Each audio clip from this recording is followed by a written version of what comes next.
राज्यातील अनेक ठिकाणी जोरदार पाऊस हजेरी लावताना दिसतोय। आज बीड जिल्ह्यात वादळी वाऱ्यासह पावसानं हजेरी लावली आहे। जोरदार वाऱ्यामुळे काही ठिकाणी झाडांच्या फांद्या तुटून पडल्याची माहिती आहे। तर बारामती शहरात देखील विजांच्या कडकडाटासह वादळी वाऱ्यासह पाऊस बरसलाय। दिवसभराच्या उन्हानंतर संध्याकाळी पावसानं हजेरी लावताच वातावरणात गारवा निर्माण झालाय। गेल्या काही दिवसांपासून वाढलेल्या उकाड्यानं त्रस्त झालेल्या नागरिकांना या पावसामुळे मोठा दिलासा मिळालाय। अचानक सुरू झालेल्या पावसामुळे काही ठिकाणी नागरिकांची धावपळ उडाल्याचं पाहायला मिळालंय। भंडारा जिल्ह्यात सलग दुसऱ्या दिवशी सायंकाळी वादळी वारा आणि विजांच्या कडकडाटासह मान्सूनपूर्व पावसानं जोरदार हजेरी लावली आहे। मागील काही दिवसांपासून भंडाऱ्याचं तापमान 45°C वर पोहोचल्यानं प्रचंड उकाडा निर्माण झाला होता। आज सायंकाळच्या सुमारास आलेल्या मान्सूनपूर्व पावसानं वातावरणात गारवा निर्माण झाल्यानं नागरिकांना मोठा दिलासा मिळतोय।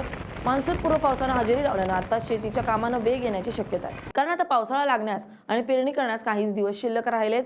त्यामुळे शेतकरी शेती करण्यात व्यस्त दिसत आहेत।